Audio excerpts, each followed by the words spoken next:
നാട്ടിൽ വന്നു കഴിഞ്ഞാൽ പിന്നെ എന്താ പറയുക, ഫുഡടിയാണ് എനിക്ക് പരിപാടി, മെയിൻ പരിപാടി. അപ്പോൾ അമ്മ ഓരോ ദിവസം ഇഷ്ടമുള്ള ആഹാരങ്ങളൊക്കെ ഉണ്ടാക്കി തരും. അതിപ്പോൾ നിങ്ങൾ ഷോർട്സിലൂടെ ഒരുപാട് കാണുന്നുണ്ടായിരിക്കുമല്ലോ. പിന്നെ ബാക്ക്ഗ്രൗണ്ടിൽ കേൾക്കുന്ന ശബ്ദം ഒന്ന് പ്ലീസ് എക്സ്ക്യൂസ്, ബിക്കോസ് സായിയും കൗസും കൂടെ ഭയങ്കര കളിയിലാണ്. അപ്പോൾ നമുക്ക് ഇന്നൊരു കുക്കിംഗ് വ്ളോഗ് തന്നെയാണ് കേട്ടോ. അപ്പോൾ ചേട്ടൻ നാട്ടിൽ വന്നിട്ടുണ്ടായിരുന്നു. അപ്പോൾ ഞാൻ വിചാരിച്ചു ഉണ്ണിച്ചേട്ടന് ഇഷ്ടമുള്ള കുറച്ച് സാധനങ്ങളുണ്ട്, എനിക്കും അത് ഭയങ്കര ഇഷ്ടമാണ്. അപ്പോൾ അതൊക്കെ ഇന്ന് ഉണ്ടാക്കാമെന്ന് വിചാരിച്ചു. അപ്പോൾ ഇത് നമ്മൾ എന്താ ചെയ്യാൻ പോണേന്ന് അറിയാവോ? മത്തി വറുക്കാനുള്ള അരപ്പാണ് കേട്ടോ. അപ്പോൾ പച്ചക്കുരുമുളക്, ഇഞ്ചി, വെളുത്തുള്ളി, ചെറിയുള്ളി, ഒരല്പം മുളക് പൊടി, മഞ്ഞൾപ്പൊടി, ഇത്രയും ചേർത്തിട്ട് നമ്മളൊന്ന് ഫസ്റ്റ് നന്നായിട്ട് ചതച്ചെടുക്കുക. അപ്പോൾ നമ്മൾ വരഞ്ഞ് വെച്ചിട്ടുണ്ട്. ചെറിയ മത്തിയാണ് കേട്ടോ. മത്തിയാണോ ചാളാണോ? അത് മത്തിയാണെന്ന് തോന്നുന്നു. യെസ്, മത്തി. ചെറിയ മത്തിയായിരുന്നു. അപ്പോൾ അതിൻ്റെ കൂടെ നമ്മൾ ചതച്ചെടുത്തതിന് ശേഷം അതിനകത്തേക്ക് കുറച്ച് കോൺഫ്ലവറും അല്പം ആവശ്യത്തിന് ഉപ്പും പിന്നെ ഒരു നുള്ള് വെളിച്ചെണ്ണ കൂടെ ചേർത്ത് നന്നായിട്ടൊന്ന് അരച്ചെടുക്കുക. ഇതാണ് അരച്ചെടുത്തതിൻ്റെ പരുവം കേട്ടോ. അപ്പോൾ അതവിടെ ഇരിക്കട്ടെ. അടുത്തതായിട്ട് നമ്മൾ എടുക്കുന്നതാണ് കൂർക്ക. കൂർക്കയ്ക്ക് നിങ്ങൾ എന്താ പറയുക? ചീമക്കരങ്ങല്ല, ചീമക്കരങ്ങെന്ന് പറയുമെന്ന് തോന്നും, എനിക്കറിയില്ല. ഞങ്ങളിവിടെ പറയുന്നത് കൂർക്ക എന്നാണ് കേട്ടോ. അപ്പോൾ കൂർക്ക ഞാൻ ചെന്നൈയിലായിരിക്കുമ്പോഴത്തേക്കും ചെന്നൈയിൽ ചെറിയ നമ്മുടെ ചേമ്പില്ലേ, ചേമ്പ് ഇങ്ങനെ കുഞ്ഞു കുഞ്ഞു കൂർക്കയുടെ ഷേപ്പിൽ കാണും. അപ്പോൾ ഞാൻ കാണുമ്പോൾ ഓടിപ്പോയി എടുത്തു നോക്കുമ്പോഴത്തേക്കും സംഭവം മനസ്സിലാവും ഇത് കൂർക്കയല്ല, ചേമ്പാണ്. അതുകൊണ്ട് എനിക്ക് ചെന്നൈയിൽ വെച്ച് കിട്ടാത്തൊരു സാധനമാണ്. നാട്ടിൽ ആവശ്യം പോലെ കിട്ടാറുണ്ട് കേട്ടോ. അപ്പോൾ കഴിഞ്ഞ ദിവസം അച്ഛൻ മേടിച്ചിട്ട് വന്നിട്ടുണ്ടായിരുന്നു. അപ്പോൾ കൂർക്ക എടുത്ത് നല്ലതായിട്ട് വൃത്തിയാക്കി. ഇത് കുറച്ച് വലിയ കൂർക്കയാണ്, അതുകൊണ്ട് തന്നെ ക്ലീനിങ് വളരെ ഈസി ആയിരുന്നു. മറ്റേതുപോലെ നമുക്ക് തല്ലി ചിലർ ചാക്കി കെട്ടി തല്ലാറുണ്ട്. അങ്ങനെയൊക്കെ ചെയ്താണ് ഇതിൻ്റെ തൊലി കളയുന്നത്. ഇത് അതിൻ്റെ ആവശ്യമില്ലായിരുന്നു. കുറച്ച് നേരം വെള്ളത്തിലിട്ട് അങ്ങനെ നമുക്ക് ക്ലീൻ ചെയ്തെടുക്കാമായിരുന്നു. അതിലേക്ക് ആവശ്യത്തിന് ഉപ്പും മഞ്ഞൾപ്പൊടിയും പിന്നെ ഒരല്പം വെള്ളം മതി. ഇതുപോലെ കോരി ഒഴിക്കരുത്, കാരണം ഞാനിത് ഒഴിക്കുന്നതാണ് കേട്ടോ. അമ്മ പിന്നെ കുക്കർ ഓപ്പൺ ചെയ്തിട്ട് അതിനകത്ത് 1 ഗ്ലാസ് വെള്ളമാണ് മാറ്റിയെന്ന് പറഞ്ഞു. ഒരു ശകലം വെള്ളം ഒഴിച്ചാൽ മതി കേട്ടോ. പിന്നെ നമ്മൾ ഇതിനകത്തേക്ക് എടുക്കുന്നതെന്ന് വെച്ചാൽ ഉണ്ടമുളക് ഉണ്ട്. എൻ്റെ ഫേവറേറ്റ് ആണ്. പഴങ്കഞ്ഞിക്ക് ഇവനില്ലാതെ ഒരു രക്ഷയില്ല. പഴങ്കഞ്ഞി കുടിക്കാൻ ബെസ്റ്റാണ് കേട്ടോ ഉണ്ടമുളക്. മണമുളകെന്ന് ചിലർ പറയും.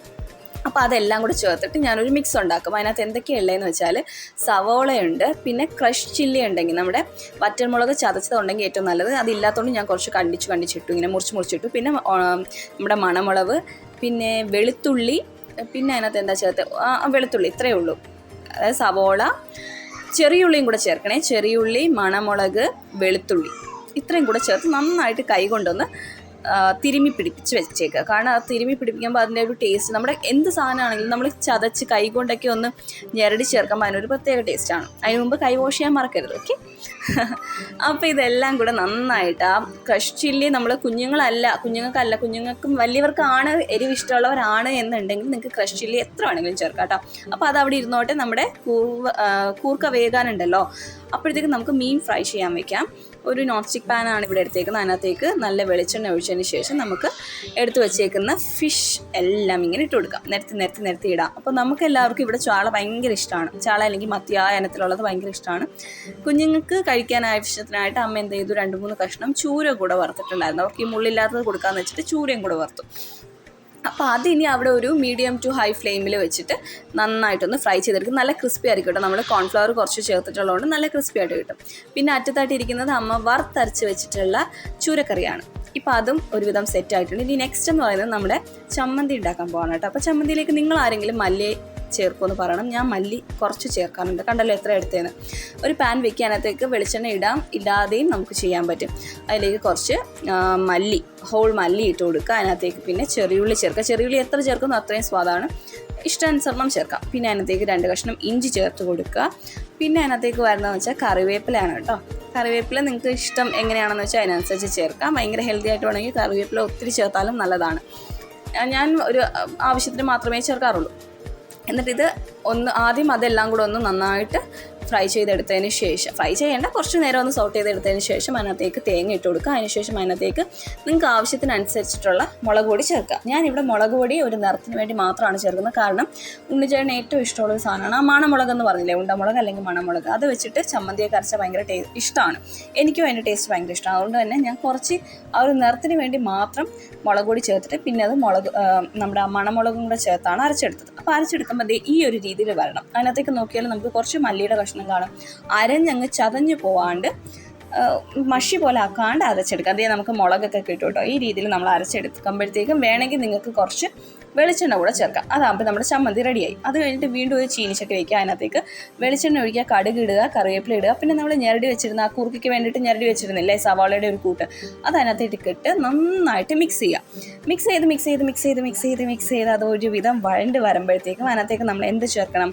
നമ്മൾ വേവിച്ച് വെച്ചേക്കുന്ന കൂർക്കയില്ലേ, അപ്പോൾ കൂർക്ക വേവിക്കുമ്പോൾ വീണ്ടും ഞാൻ ഒന്നുകൂടെ പറയാം, കൂർക്ക വേവിക്കുമ്പോൾ വളരെ കുറച്ച് മാത്രം വെള്ളം ഒഴിച്ച് വേവിക്കുക. അല്ലെങ്കിൽ എന്താ പ്രശ്നം വരുന്നത് വെച്ചാൽ കുറുക്ക നമ്മൾ പിന്നെ ഊറ്റിക്കളയാണെങ്കിൽ അതിനകത്ത് ഒരു കാര്യമില്ല അല്ലേ. അതുകൊണ്ട് അല്പം വെള്ളം ഒഴിച്ച് മാത്രം വേവിക്കാൻ ശ്രമിക്കുക കേട്ടോ. പിന്നെ നമ്മൾ ആ വഴറ്റിക്കൊണ്ടിരുന്ന സവാളയുടെ മിക്സിലേക്ക് ഒരല്പം ഉപ്പ് കൂടെ ചേർത്ത് കൊടുക്കുക. ഉപ്പ് ചേർക്കുമ്പോൾ പ്രത്യേകം ശ്രദ്ധിക്കുക. നമ്മൾ കൂർക്കയിൽ നേരത്തെ ഉപ്പ് ചേർത്തിട്ടുണ്ടായിരുന്നു, അത് മറന്നിട്ട് ഇതിൽ ഉപ്പ് ചേർത്താൽ കൂർക്കയ്ക്ക് ഭയങ്കര ഉപ്പായി പോകും.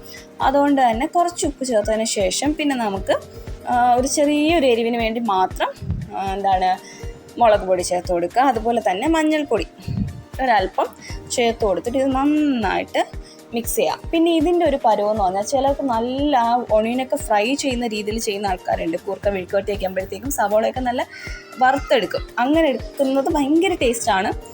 ഹെൽത്തി ആണോ എന്ന് ചോദിച്ചാൽ അല്ല. അപ്പം എണ്ണ ഉപയോഗിക്കുന്നത് അല്ലെങ്കിൽ അത് വറുക്കുന്നതിൻ്റെ പരുവം അതെല്ലാം നിങ്ങളുടെ ഇഷ്ടമാണ് കേട്ടോ. ഞാനിപ്പോൾ അങ്ങനെ വലുതായിട്ട് അങ്ങ് വറുത്തെടുക്കുന്നില്ല. പിന്നെ ഇപ്പം ഞാൻ കൂർക്ക വേവിച്ചേക്കുന്നത് ഒരൊറ്റ വിസിലാണ്. ഒറ്റ വിസിൽ വേവിക്കുമ്പോൾ അത് ഒരുപാട് വെന്ത് പോകത്തില്ല, എന്നാൽ നമുക്ക് ആവശ്യത്തിന് വേവുകയും ചെയ്യും. അങ്ങനെ ഉള്ളപ്പോഴത്തേക്കും നമുക്ക് കുറച്ച് ഇതുപോലെ വെള്ളം ഉണ്ടെങ്കിലും കുഴപ്പമില്ല. കാരണം ഇതെല്ലാം കൂടെ മിക്സ് ചെയ്തിട്ട് നമ്മളൊരു 5 to 10 minutes തുറന്ന് വെച്ച് വേവിക്കുമ്പോൾ ആ വെള്ളം എല്ലാം വറ്റും. അതുപോലെ തന്നെ നമുക്ക് ആവശ്യത്തിന് ഉടഞ്ഞു പോവാണ്ട് കിട്ടും. നമ്മൾ ഒരുപാട് കുക്ക് ചെയ്തിട്ടാണ്, ഇപ്പോൾ 2 വിസിലൊക്കെ കേൾപ്പിച്ചിട്ടാണ് കൂർക്ക ഇതുപോലെ വെക്കുന്നതെങ്കിൽ ചിലപ്പോൾ നമ്മൾ ഒന്ന് മിക്സ് ചെയ്യുമ്പോൾ അതങ്ങ് ഉടഞ്ഞു പോകും. കണ്ടോ, ഇതിപ്പോൾ അധികം ഉടഞ്ഞിട്ടില്ല. അതുപോലെ തന്നെ നമ്മൾ ഇളക്കുമ്പോഴത്തേക്കും ചട്ടുകം വെച്ച് ഇളക്കാൻ നോക്കണം കേട്ടോ. ഒരുവിധം വെന്ത് കഴിയുമ്പോൾ അത് മിക്സായി പോകും ചിലപ്പോൾ. അപ്പോൾ ഉടഞ്ഞൊന്നും പോവാണ്ട് നോക്കി ചെയ്യാം. അപ്പോൾ നമ്മുടെ കൂർക്ക മെഴുക്കുവരട്ടി റെഡി ആയിട്ടുണ്ട്. അപ്പോഴത്തേക്കും തൊട്ടപ്പുറത്ത് അടുപ്പിലിരുന്ന ഫിഷ് ഫ്രൈയും റെഡി ആയിട്ടുണ്ട് കേട്ടോ. കണ്ടോ, നല്ല മുരുമുരാന്നിരിക്കും. ഇത് അങ്ങനെ എടുത്ത് കടിച്ച് തിന്നാം, ഒരു പ്രശ്നവുമില്ല. മുള്ളൊക്കെ ഭയങ്കര ക്രിസ്പി ആയിട്ടിരിക്കും. അപ്പം നമ്മുടെ മീനും കൂടെ വറുത്തതോടുകൂടി നമ്മുടെ ലഞ്ച് ഒരുവിധം റെഡിയായി. പിന്നെ സൈഡിൽ നമ്മൾ കടുക് താളിച്ചത് ഈ മോരുകറിക്കാണ് കേട്ടോ. ഇത് വന്നിട്ട് നമ്മൾ സ്കൂളിലൊക്കെ പഠിക്കുമ്പോൾ നമ്മുടെ ക്രിസ്ത്യൻസ് ഫ്രണ്ട്സ് കൊണ്ടുവരുന്ന ഒരു മോരുകറിയുണ്ട്, ഭയങ്കര ടേസ്റ്റാണ്, ഉലുവയൊക്കെ ചേർത്ത് ആ രീതിക്കാണ് ഉണ്ടാക്കിയിരിക്കുന്നത്. പിന്നെ നമ്മുടെ ഫിഷ് ഫ്രൈ റെഡി ആയിട്ടുണ്ട്. പിന്നെന്താണ് നെക്സ്റ്റ് വന്നിട്ട് കൂർക്ക മെഴുക്ക് വരട്ടി.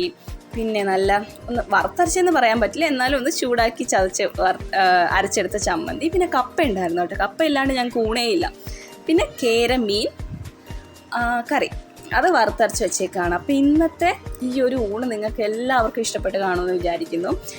ആഹാരം ഇഷ്ടമുള്ളതുപോലെ കഴിച്ച് ഹാപ്പി ആയിട്ടിരിക്കട്ടെ എല്ലാവരും. അപ്പം മറ്റൊരു വീഡിയോ ആയിട്ട് വീണ്ടും കാണാം. ബൈ.